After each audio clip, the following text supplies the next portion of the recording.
The Fluidmaster SetFast toilet bolts are 100% brass and they're self-adjusting, so you won't have to cut them down. The toilet bolt has a unique design. The 5/16 solid brass threaded rod has thread locker on it, so when you screw this down into the base, you want that thread lock towards the top.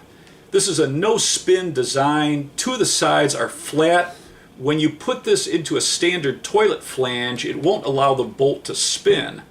You have an adjustable washer. Push down on the washer and pull up on the threaded rod, and this is going to hold it in place as you seat your toilet. You get solid stainless steel washers rather than the thin washers that generally come with toilet bolt kits, so they're not going to bend when you tighten down your nut. Once you put your toilet on, you'll put on your washer, and then take your solid brass nut and spin it down to that thread locker, and now you can snug down your toilet. This is self-adjusting, so once it's snug, you can put your decorative cover over the toilet bolt without having to cut it down.